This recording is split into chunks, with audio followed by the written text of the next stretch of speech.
The New Orleans Saints, while slow to hire a defensive coordinator and seemingly slow to fill out the staff, I think made a home run hire with their first one in Terry Joseph. We'll talk about him. We'll also give a little primer for the NFL Combine Day 1 coming up tomorrow on Thursday. I'm Tim. Let's talk Saints. While the Mannings pretty much have, and maybe rightfully so, nailed down the title of first family of New Orleans football, tell you what, the Joseph family can give them a real run for their money. And Terry Joseph, who was just hired as, sounds like the defense back coach and possibly the run game coordinator. I'm sorry, the defense pass game coordinator for the Saints.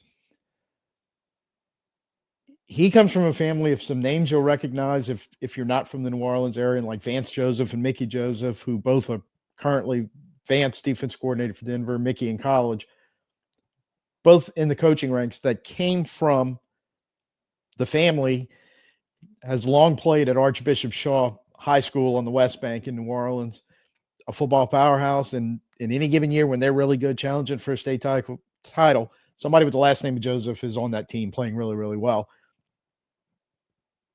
Like we said, Vance, Mickey, Sammy, Derek, Terry himself, all very good high school, college football players. Some of them have gone on to play in the pros. Most of them have gotten into coaching in some aspect, whether it's in the high school level, all the way up to, like we said, Vance, a defensive coordinator.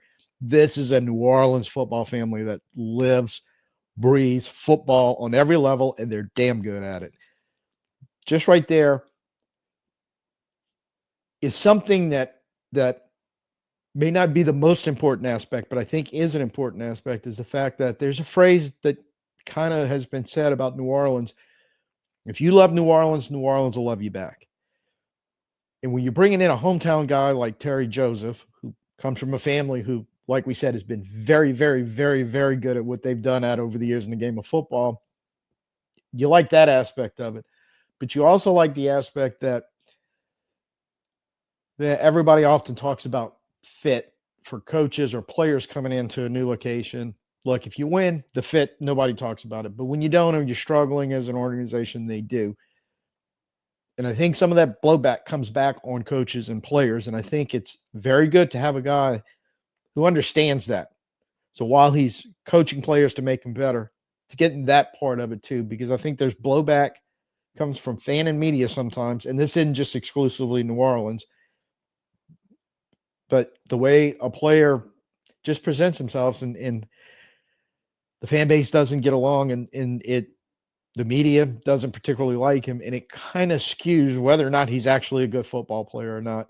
I think somebody like this on your coaching staff can kind of maybe get that message across and go, look, you embrace the city's going to embrace you, and you won't have to deal with that off the field noise. We can worry about getting you better on the field and winning football games.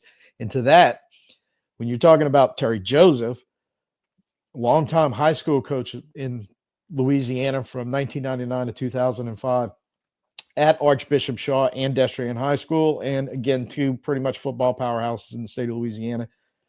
LSU grad assistant in 2006, and then from 2007 to 2025, basically, he was a college defensive back coach at La Tech, Tennessee, Nebraska, Texas A&M, North Carolina, Notre Dame, and Texas. At Louisiana Tech, run game coordinator, also had shared that title at Tennessee, Notre Dame, and in Texas, defensive back coach with defensive pass game coordinator title also. He's done very well in putting all across as a defensive back coach in college. He has a fairly good list of players that played under him that went on to play in the NFL. More recently, names you're probably really familiar with in this time with Notre Dame in Texas, working backwards from this year. Jahdae Brown is going to be a 2025 rookie that we'll be talking about this weekend in the Combine as a cornerback. Look, everybody talks about Travis Hunter and everybody from Colorado and Will Johnson from Michigan. Brown's worked his way right in that conversation, and some people have tagged him as better than the other two. That's a guy that Terry Joseph worked with. He worked with Kyle Hamilton. You watch Baltimore play, you know what a terror he is on the back end at safety. Aloy Gilman. I always called him the unsung hero in the Chargers safety corps because everybody knows Derwin James and what an incredible stud he is. Gilman has been very good for the Chargers on the back end playing free safety. Another guy that people may not know about because he's just never really been on any truly good football teams. But at Notre Dame, he also coached Julian Love, who with the Giants and now the Seahawks has had some monster seasons as a safety that plays both in the box and on the back end and is pretty good at doing both of it. So this college track record that he has, even though there's zero pro experience on it, he has a reputation of being able to work with young guys and making them better. One of the other things that I love, and I think this may be the most important thing that you're looking at the Saints, we're going to be young in the secondary. And we're going to have to get better in the secondary with these young guys. He's got a lot to work with Kool-Aid McKinstry. Alontae Taylor's a playmaker. He made after the hire of Staley and now Joseph on Twitter the other day, basically as a playmaker that kind of quit making plays when they moved him back from the middle to the outside after Paulson Adebo's injury, and Lattimore Strait struggled. And he's basically saying, hey, please unleash me. And I agree totally. Rico Payton may come in the mix as a young. We were kind of excited with little flashes he's shown. Type of guy that can hopefully help all these guys and straighten out the safety situation because we're looking not as strong as we need to be there. I think it's a very good hire on many, many levels for the Saints. I just hope two things on the defensive side. With the combine, basically, I'm filming this on Tuesday, but you'll see it on Wednesday. With the combine starting on Thursday, going, I like to get some more of these staffers in here doing there because there's some critical stuff, and we'll talk about that in a second. That'll be going on. But it's good to know that even if we don't use a high pick and some secondary, we're still going to have to look at either adding some depth at cornerback or possibly trying to find a diamond in a rough at safety that can help out. Having a guy like this on your staff and starting to acknowledge the trend that I don't know if you can call it a trend, but a situation in the NFL where more of these college coaches without any real NFL experience are getting hired to coach at the NFL level. We talked about this on the offensive side and some of the defensive candidates, that Christian Parker being one of them, where it seems like these young coaches, where they're kind of making a name for themselves, they're getting fast tracked. Brandon Staley was one a few years ago. They get fast tracked up into the NFL. And said, I don't know if it's a trend, but you're starting to recognize it more and more. They also hired Kyle Wilbur as assistant special teams coach.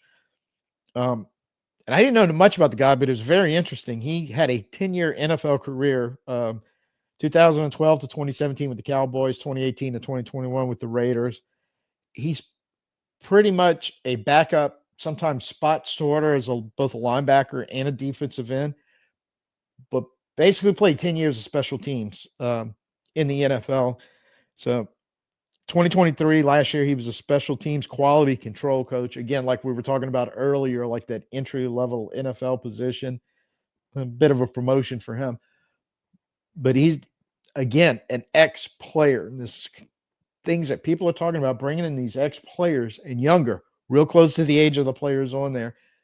Maybe help coach them up, maybe relate to them a little better, but hopefully getting that payoff. And I think by and large, I think that's what the Saints as an organization are looking at and going, we were talking about wanting change. Well, we're getting change. And I think we're getting change because it's going to be driven and dictated a lot by these younger coaches who are coming in. And if they live up to the expectations, we're going to have a good young coaching staff. And we'll see how it plays out. But so far, I think this is a very good direction to be going in. And hires like Joseph and Wilbur are very, very good hires for the Saints. So we're going to real quick primer on day one of the NFL Combine. I'm filming this Tuesday. You'll probably see it Wednesday. So basically, we're talking about tomorrow. The special team guys, the punters, the kickers, the long snappers, and all will be there. no real interest in that. We're kind of setting all that stuff as far as the Saints concerned. In fact, special teams may be our best of the three areas right now. The other positions are basically the defensive line, and we're going to break it down to interior defenders and edge defenders when we're talking about that. In linebackers, which I don't think is real high on the Saints' radar right now. We'll see how it plays out, but anticipating that 3-4 scheme and kind of what's on the board there, I don't really know how it's going to play into it. Real quick before we get into a list of names, I'm just basically using Pro Football Focus PFF's big board, and I stopped at like 250 prospects total. Um, that'll get you somewhere late into day three as far as draft picks are concerned. The way they're breaking it down, out of their top 50, 20 players from the interior defenders group, 33 from the edge defenders group. But of that 33, just to clarify, this is a little bit depending on the technique, meaning some guys who would be probably a defensive edge player in a 4-3, think of like a Carl Granderson type, bigger, play run, play pass, equally type guy, type defender. In a 3-4 would more than likely not, he's definitely not playing a 5 technique, I don't think. Could be a 4-3 or even a 2, and that would be more considered interior. So just to be clear, when I talk about the edge, I'm talking about the wide pass rushing, fast, twitchy, bendy guys as talked about. And guys like Birch for Oregon or Jackson from Arkansas would be more edge in a 4-3 and would kind of be considered interior defender in most 3-4 looks. So on the defensive interior, there's one name that stands out. He's up there first. He's PFF's number 4 overall guy on their big board as of right now, which is Mason Graham from Michigan. There's even people thinking he's top 5. Like he may not even get out of the top 5. That good. Now, should say this is all can change depending on when they actually show up at the combine and go through the process. They can change their fortunes like that. A bad performance moves them down. A really good performance, in the case of Graham, solidifies where he's at. In case some of the other names on this list, gives them a chance to move up. But everybody in this list is, we're going to talk about prototypes, that the Saints prototypes are going to change somewhat for their defenders, moving from a 4-3 to a 3-4 look, even a multiple look on the inside, where the prototype is 6'2 to 6'4, 290 to 320. Think of a lot of Brian Brzee types. That's what a lot of these guys are. The ability to move side to side to get in the gaps. It's not necessarily about having that 360-pound monster space eater, although those are valuable and are used in this, but not necessarily these guys. These guys, not only the physical prototype, but with PFF's grading system and their metrics, they're all pretty much in the boat of guys that can get after the passer, but can also defend the run. They can play side to side, but they have the strength and technique to hold ground or to push forward. Now, that's some stuff that our defensive interior the last couple of years, especially last year, we did not see an awful lot of, and it's an area where the Saints desperately need help. But Graham's the guy in what is being called the meat and potatoes blue-collar working man draft, which the consensus is there's not a high amount of elite top-level talent at positions as compared to last previous drafts, but there's an awful lot of guys whose floor is an NFL player. Possible starter, depth guy, but a guy that can come in, play snaps, be productive, help you win. They may not ever make a Pro Bowl, or be elite, or even consider being one day in the Hall of Fame. But they're guys that you're figuring you can get through their rookie contract, 3 or 4 years of very good football play and possibly beyond that. And when you're looking at Grant Williams in this group, that's exactly where they're coming in at. Projections there on draft picks are anywhere from, in Grant's case, if he's a little bigger, he kind of gets a little outside that 320. weight limit. I've seen him listed anywhere from 330 to 335. And once the measurements come in, we'll know for sure when they weigh him in the combine. But he's a guy that mid first rounder, and he seems to be the next name on the board for a lot of people. But he shows out at the draft. There are people thinking he could sneak his way into to possibly fall in top 10, which would be another guy outside of Graham that the Saints may be keeping an eye on and what's going on in the combine. But Nolan, Harmon, Sanders, Alexander, Williams, all these guys, mid-late first, kind of on the high side, but definitely somewhere in the second. And we're sitting there at 9-40 with an opportunity that if we want to try to build our defense around one of these type players that can provide the pass rush, Vita Vea is a comp that comes up a lot on these guys. You don't hear much about Jalen Carter, but even like a Graham or Grant, his name as a comparison gets thrown around a little bit. I hadn't seen anybody say these guys are Aaron Donald or Chris Jones by any stretch. But they show up at the combine and run well, get agility scores, go through the drills, and start turning some heads, do well in their interviews. You may see that comparison come in. I'm not willing to go there yet, but somebody may or might. Outside of these guys, when you get past Williams, you're still looking at a group, and I've narrowed it down to about six of the top names that keep coming up the most, but a group of 10 to 12 players possibly that they're saying anywhere from late second through the third, possibly even early fourth on day 3. And that includes Collins from Texas, Turner from A&M, Norman Lott from Tennessee, Walker from Kentucky, Peebles from Virginia Tech, and J.J. Pegues, who's a guy that's been a late riser since the pre-draft process kind of started right around Senior Bowl and East-West Shrine game time. He's dipped his hat into that mix, and there are still others that, again, with a good combine, a good pro day, marking up in this pre-draft process up until the end of April, could work their way into that mix.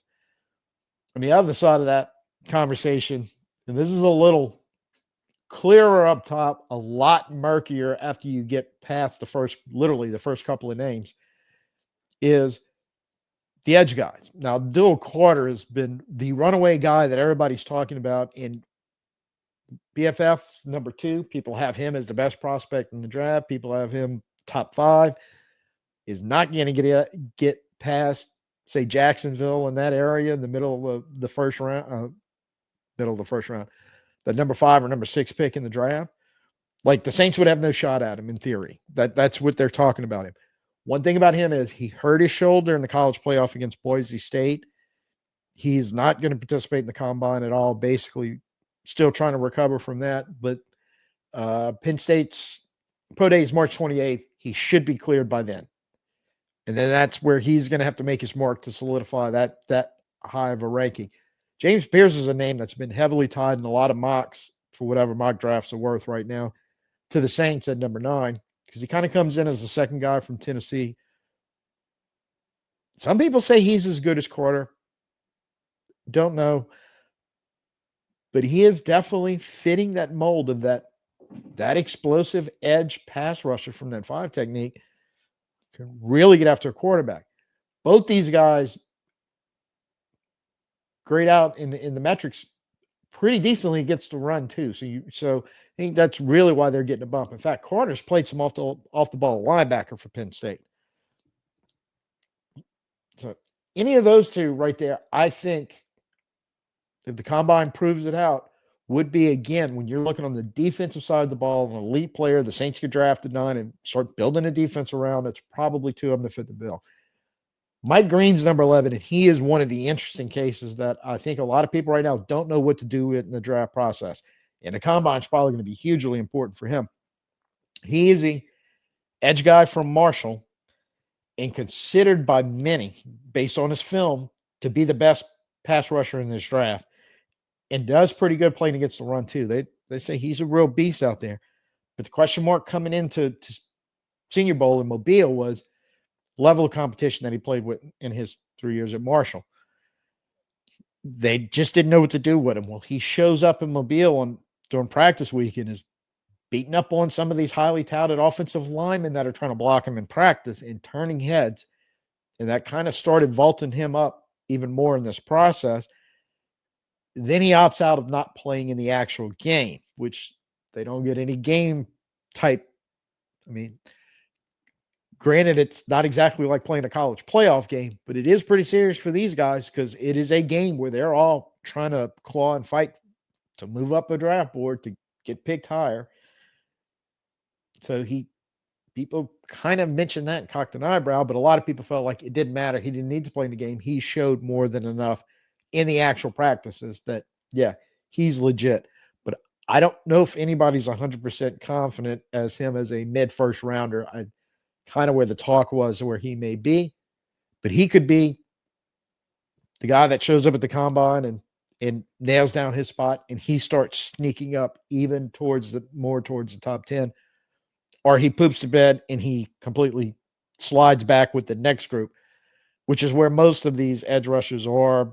Sawyer and Tuimulo from Ohio State, Kennard from South Carolina, Stewart from Michigan, Williams from Georgia, and I know I'm missing some more in there. But just the highlight run of guys that are good edge players, good run stoppers.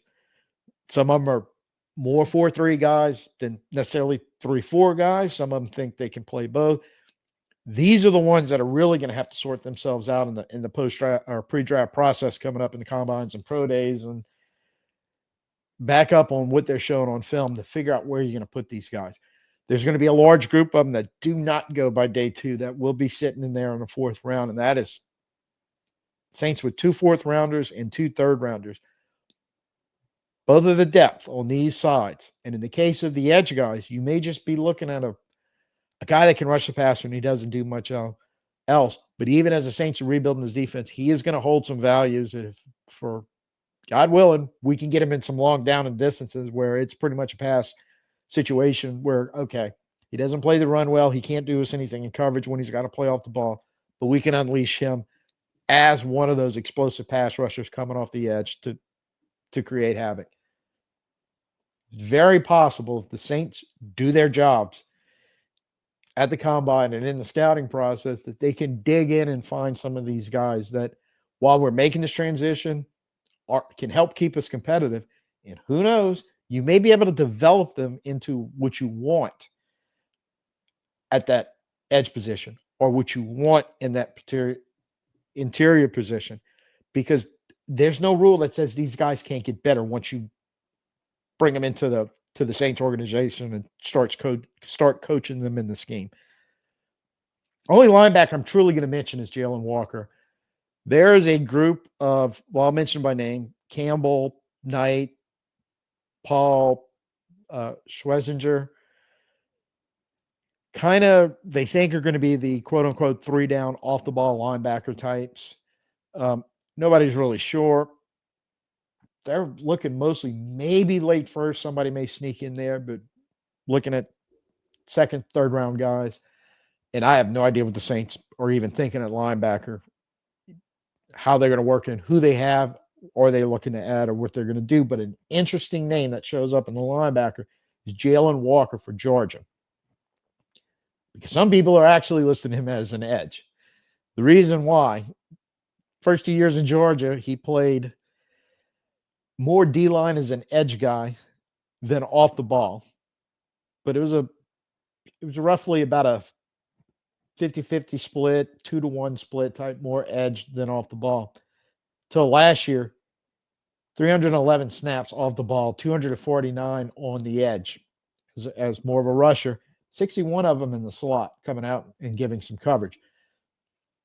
His career in Georgia, 12 and a half sacks, 90 total tackles, and kind of being part-time in both positions. The name Micah Parsons gets comped to this guy a lot. I don't know if he's that good, but I get the understanding of the comparison of a guy that in college played well on the edge going after the passer, played pretty good as a linebacker. Only real knock like PFF and people kind of give him is his run defense, especially his missed tackle rate being not the greatest in the world, but a very athletic guy that seems to be a piece you can use multiple ways on a defense. BFF has him number 27 overall. You see him sprinkled around in the first round. Some people have even said he's the best edge guy rushing the passer in the draft.